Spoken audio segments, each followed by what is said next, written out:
काका साहेब कालेलकर एवं विष्णु प्रभाकर की स्मृति को समर्पित सनिधि संगोष्ठी शतक संगति महाआयोजन में आप सभी का हार्दिक स्वागत है। अध्यक्षता मुकेश भारद्वाज, जनसत्ता के संपादक और लेखक। मुख्य अतिथि सुरेंद्र शर्मा, विश्व प्रसिद्ध कवि। विशिष्ट अतिथि डॉक्टर गोपेश्वर सिंह, साहित्यकार एवं शिक्षाविद। प्रसिद्ध कवि सुरेंद्र शर्मा,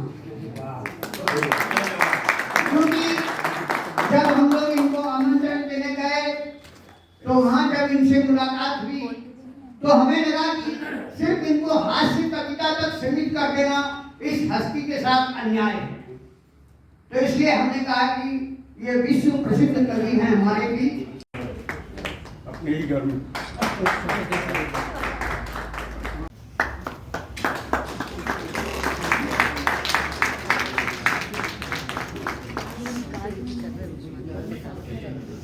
इसके बाद मैं आग्रह करता हूँ अतुल कुमार जी से, कुलीना कुमारी से और प्रसून लतान से। और निश्चित तौर पे जहाँ जगह नहीं होती है वहाँ भी ये खुश जाते हैं और इसके लिए मैं इन्हें बधाई भी देता हूँ और साथ में ये हुनर सीखना भी चाहता हूँ।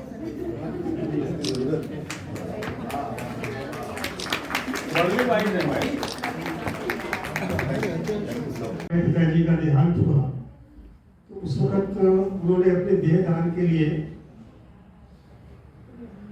एम्स में रजिस्टर कराया हुआ था। उस समय बड़ी परेशानी हो रही थी कि कैसे उनकी देह को वहाँ पहुँचाने। उस समय तो ऐसा सिस्टम नहीं था, आपको बदल गया। अब तो ऑनलाइन सारे काम हो जाते हैं, फोन करिए सब। उस समय बड़ी दिक्कत हो रही थी। तो भाई साहब आए और भाई साहब ने 10 मिनट में सारा काम करा दिया।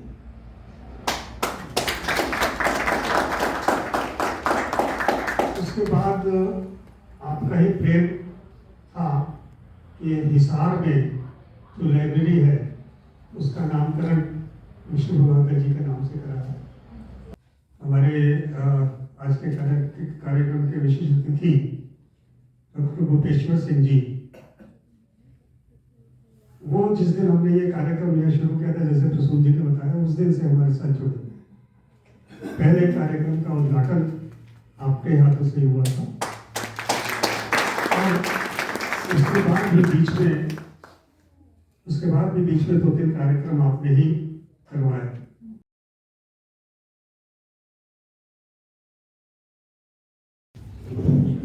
डॉक्टर पूरन सिंह, विष्णु प्रभाकर राष्ट्रीय सम्मान 2024।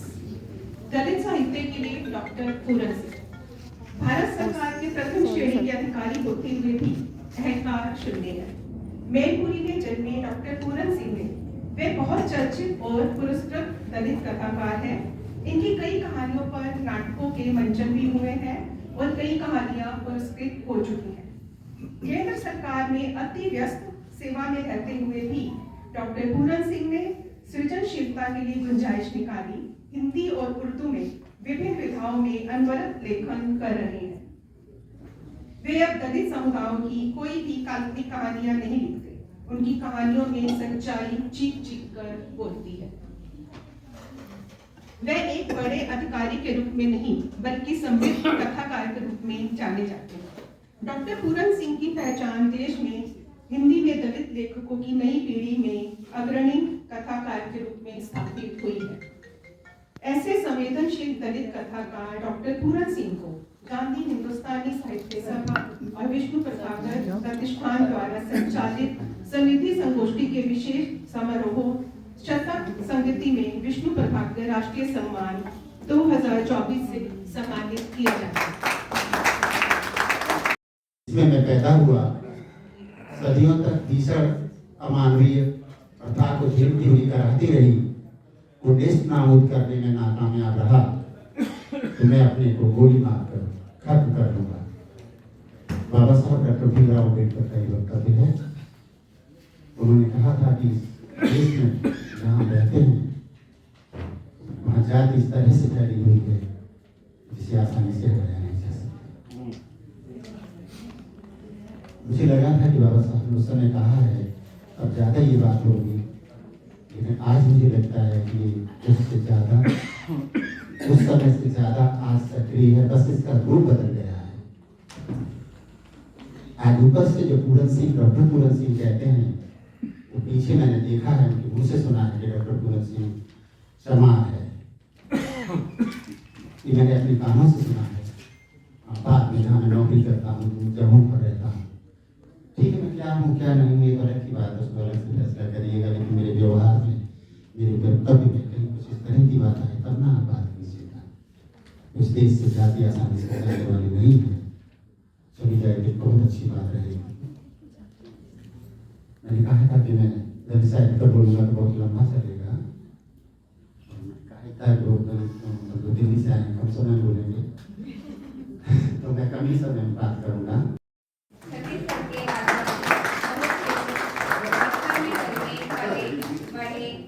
डॉक्टर राजाराम त्रिपाठी बहुमुखी प्रतिभा के धनी हैं, लेकिन मूलतः किसान हैं और किसानों के नेता भी हैं। कृषि के क्षेत्र में नए नए आयाम करने के साथ साथ किसानों के मसलों को लेकर निरंतर संघर्षशील रहे हैं। डॉक्टर सुनीता किसी परिचय की मोहताज नहीं है। दिल्ली और देश भर में सक्रिय हैं। वे एकल यायावार के रूप में प्रसिद्ध हैं और विशेषकर स्त्री साहित्य की गहरी जानकार हैं, साहित्यकार हैं। देश के सैकड़ों गांवों की आपने यात्रा की है और ग्रामीण महिलाओं और खासकर बालिकाओं की दशा को नजदीक से समझने और उन्हें उजागर करने में बहुत मुखर रही है। इतिहास लिखा गया तो स्त्री साहित्य इतिहास वर्गीकरण में नहीं आया। जब काल विभाजन हुआ, क्योंकि हमारे गुरु बैठे हैं तो मुझे लगता है ये सवाल उठाने चाहिए। उनकी आलोचना की किताबों से हम लोग बहुत सारी चीजें सीखते रहे हैं। जब स्त्री साहित्य की बात आती है कि दीपिका ठाकुर जब बात कर रही थी तो वो ट्रांसजेंडर पे बात कर रही थी, उसके पहले पूरन सिंह जी जब बात कर रहे थे तो वो दलित की बात कर रहे थे। तो मेरे दिमाग में दो बातें आ रही थी कि व्यवस्थाएं बटी हुई व्यवस्थाओं को हम कैसे एकाग्र कर सकते हैं, एक कैसे कर सकते हैं।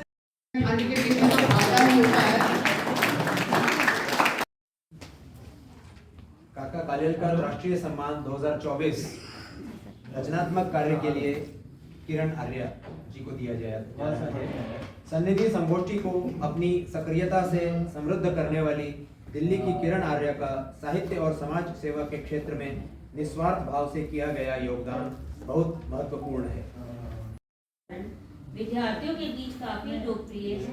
देश और दुनिया में कविता को लेकर साहित्यकारों, कवियों और आलोचकों की क्या सोच रही है, उसे समग्रता से समझते हुए डॉक्टर सरोज कुमारी की लिखी पुस्तक काफी चर्चा में है, क्योंकि यह एक ऐसी महत्वपूर्ण पुस्तक है जो साहित्य में कविता के महत्व को बेहतर तरीके से उजागर करती है। सविता सिंह हमारे समय की सशक्त कवित्री हैं। उनकी कविता है स्त्री विमर्श पर लिखती है, स्त्रियों के दुख दर्द पर बहुत लोग लिखते हैं। सविता सिंह कहती है कि मुझे वह स्त्री पसंद नहीं है जिसकी जीभ लटपटाती है पुरुषों से बात करके, जो झुककर उठाती है जूते, पहनाती है उन्हें समर्थ जानकर। मुझे वह स्त्री पसंद है जो कहती है अपनी बात साफ। अनामिका जी अपनी पीड़ा व्यक्त करती हैं कि मुझे जितना पीटा गया मैं उतनी ही खुलती गई दरवाजे। तो ये आज की स्त्री रचनाकार हैं जिनकी कविताओं में प्रतिरोध के स्वर हैं। उस पर विस्तार से लिखने वाले कुछ गिने चुने लेखकों और अध्याताओं में से एक हैं राकेश पांडे। एक तरफ अवधि लोकहित चितेरे हैं तो दूसरी तरफ दुनिया भर में फैले प्रवासियों के संसार को भी अपने लेखन में लाते रहे हैं। आकांक्षा पारे हिंदी की युवा और चर्चित रचनाकार है।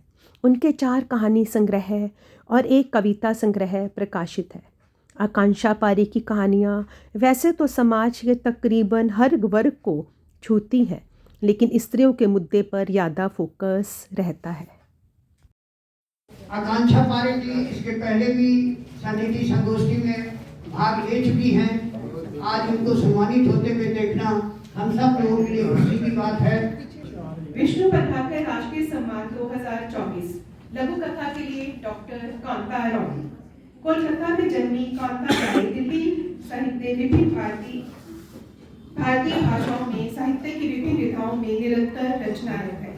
इनकी कई किताबें प्रकाशित हो चुकी हैं और साहित्य और कला की विभिन्न संस्थाओं से जुड़ी हुई है। अनेक सम्मानों से इन्हें सम्मानित किया जा चुका है। लघु कथा के क्षेत्र में कांता रॉय की सक्रियता सुर्खियों में है। इन्होंने इस विधा से देश भर के साहित्यकारों को जोड़ा है। कांता राय को लघु कथा को एक मुकाम तक पहुंचाने के लिए गांधी हिंदुस्तानी साहित्य सभा और विष्णु प्रभाकर प्रतिष्ठान द्वारा संचालित सन्निधि संगोष्ठी के विशेष समारोह शतक संगति में विष्णु प्रभाकर राष्ट्रीय सम्मान 2024 से सम्मानित किया जाता है। हम उनके हर 2 साल तक जीवन की कामना करते हैं। राज्यसभा में हिंदी संपादक डॉक्टर दर्शनी प्रिय श्रव्य और दृश्य पत्रकारिता के क्षेत्र में सक्रिय हैं। डॉक्टर दर्शनी प्रिय के महिला शोषित समाज और पर्यावरण के साथ हाशिए पर डाल दिए गए ज्वलंत मुद्दे पर लिखे आलेख देश भर के पत्र पत्रिकाओं में निरंतर प्रकाशित होते रहते हैं। बहुत बहुत बधाई डॉक्टर जितेंद्र नागर जी।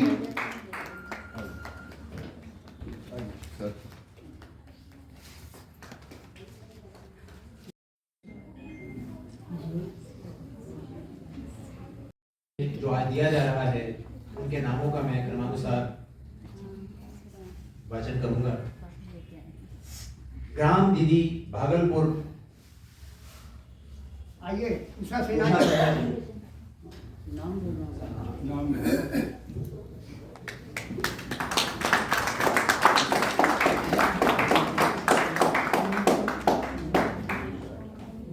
आगे जाके पकड़ाओ, दूर से नहीं।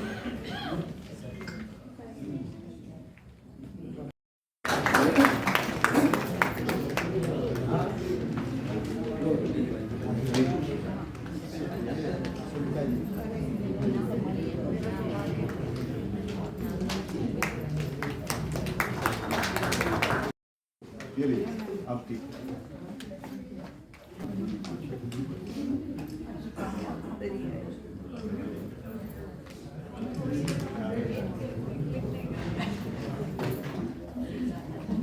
ये लीजिए।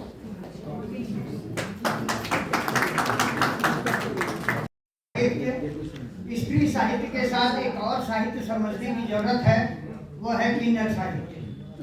उसका मौका आज नहीं है, लेकिन हम सब लोग अगली किसी गोष्ठी में किन्नरों द्वारा लिखे जाने वाले साहित्य पर विचार विमर्श करेंगे। हेलो जी, रख दीजिए।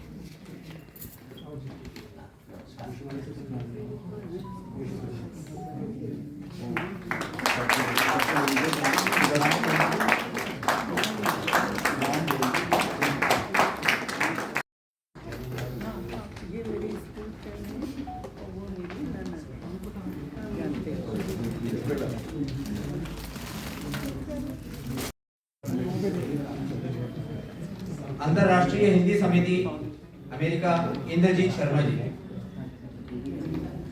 दलित लेखक संघ दिल्ली महेंद्र बेनीवाल जी।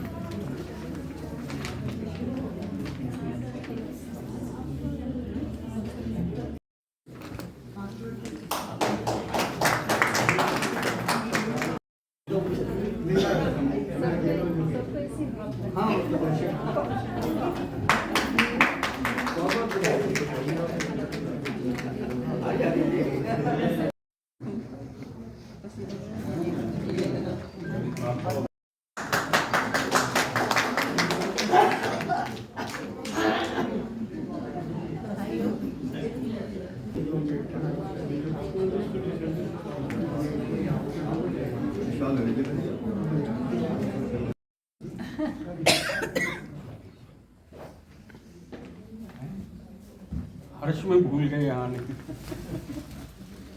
हर्षवर्धन आर्य जी को बधाई। लेकिन आज के इस समारोह में जो ये सम्मान लेने के लिए उपस्थित नहीं हो सके किसी कारणवश,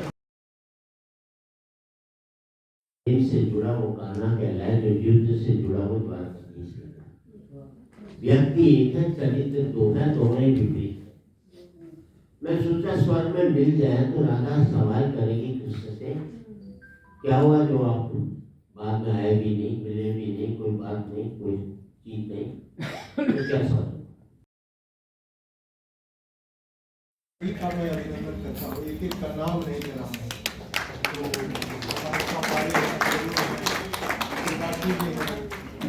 बेनीवाल जी मेरे मित्र हैं, ये सारे लोग हैं, राकेश पांडे हैं, पूरन सिंह जी हैं, तो इन सबका मैं अभिनंदन करता हूँ। हमारे मित्र सुरेश शर्मा जी आए हुए।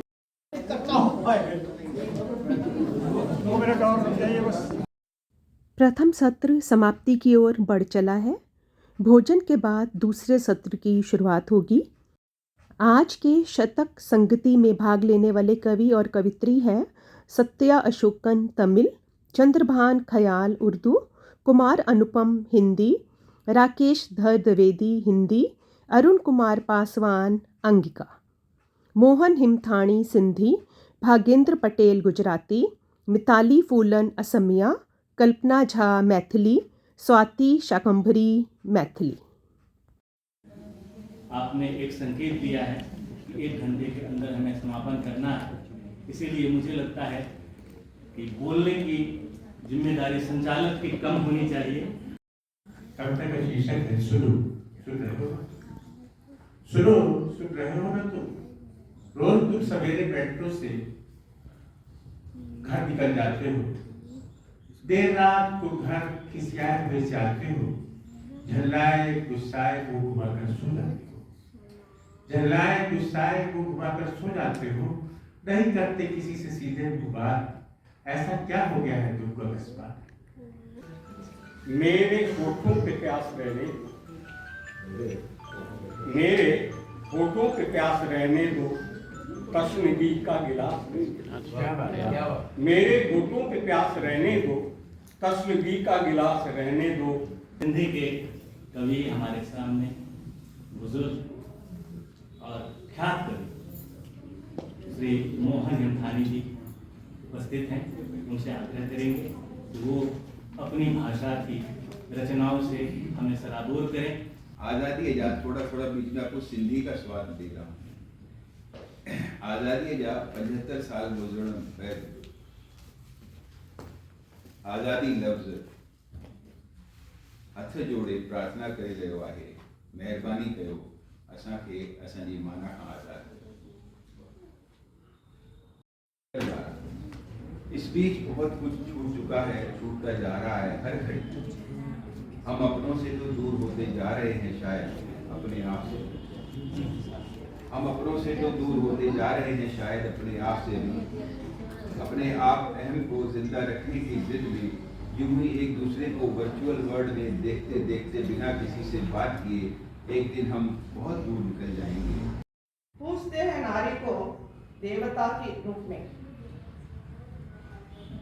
पाषाण बन गई अकल्या, माटी पे मिल गई सीता, फासा बन गई पांचाली, जल गई अग्निकुंड में दाक्षायणी। यहाँ पे मशरूफियाँ सब उलझने पर है, इतने में एक्सक्यूजेस दे दो ना, सारे बस उलझने ही हैं। तुम्हारी चाह के मशरूफियाँ सब उलझने पर हैं, तजुर्बा बोल उठता है तुझे खोना क्या पाना है, कभी गर्दिल से पूछोगे। पुरातन सो सदत जननी, उचित सत्कर्म करे छथि, आख्यानों में व्याख्या मनीषी सब के छथि। वैसे मेरी मातृभाषा सिंहली है, तो मैं सोचती हूँ ना तो सिंहली से सोचती हूँ, लिखती हूँ हिंदी से लिखती हूँ। और एक बात है वो है कि इंडिया आने के बाद मुझे इंडिया में जो छत है मतलब रूफ टॉप है मुझे बहुत अच्छा लगता है, क्योंकि श्रीलंका में रूफ टॉप छत नहीं है। अभी मैं अपने माँ बाप के घर में रहती हूँ, अभी मैं भी अपना घर श्रीलंका में बनाऊंगी तो वही। मैं आम आदमी हूँ, मैं आम आदमी हूँ। कुएं की मुंडेर से खेतों की मेड़ तक, कंक्रीट की दीवार से भीड़ भरी सड़क तक, कहीं भी दिख जाऊँ मैं आम आदमी हूँ। मेरी कोई कौम नहीं, कोई जात नहीं, कोई धर्म भी नहीं। नए सिरे से रामायण लिखी जा रही थी। यहाँ तक कि रामायण का नाम भी किंचित परिवर्तन कर Ramayana the story of a fighter कर दिया गया था। वाटिका में विहाररत श्री रामचंद्र और सीता को किन्हीं परिषद वालों ने घेर लिया था और 14 फरवरी की तिथि का ध्यान दिलाते हुए श्री राम से सविनय बोले, हे मर्यादा पुरुषोत्तम। दे रहे हैं वो चुनौती मेरे विवेक को, दे रहे हैं वो चुनौती मेरे विवेक को, होना चाह रहे हैं वो मेरे मन मस्तिष्क पर हावी मेरी मौनता की मजबूरी पर, हो जाना चाह रहे हैं मेरे मन मस्तिष्क पर हावी मेरी मौनता की मजबूरी। आजा दिल में, आ सके तो आजा दिल में सीधे सीधे और ईमान से। बड़ी चिढ़ है मुझे सच में झूठी शान और मुस्कान। लगता है हर चेहरे पर एक मुखौटा है, आंखों में प्यार मगर दिल में धोखा है।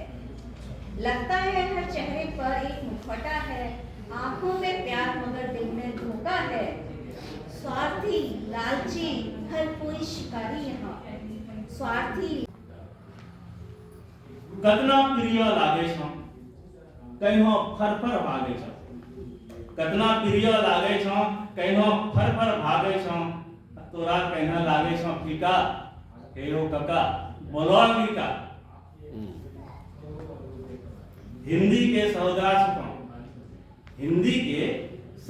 छथौं, सफाई कही छे चतुरा छथौं, आ बड़ी धनी छे छिकी छिका, हेरो कका बोलो अंगिका। आज के कार्यक्रम के संयोजक हैं कुसुम शाह, अतुल कुमार प्रभाकर, नंदन शर्मा, प्रसून लतांत, केदारनाथ शब्द मसीहा, सदानंद कविश्वर, अंजू खरबंदा, कोलिना कुमारी, पुष्पा शर्मा, बीना हांडा और ज्योति मिश्रा। अब बहुत ही सुरुचिपूर्ण व्यवस्था के बीच ये कार्यक्रम समाप्ति की ओर बढ़ चला है। आज का यह दिन हमेशा हमेशा के लिए हम सभी के दिलों में अंकित हो गया है। ईश्वर से प्रार्थना है सनिधि संगोष्ठी यूं ही बरसों बरस चलती रहे इसी आनंद और उमंग के साथ। जल्दी ही आपसे मुलाकात होगी अगली सनिधि संगोष्ठी में। आप सभी का हमेशा इंतज़ार रहेगा। नमस्कार, जय हिंद।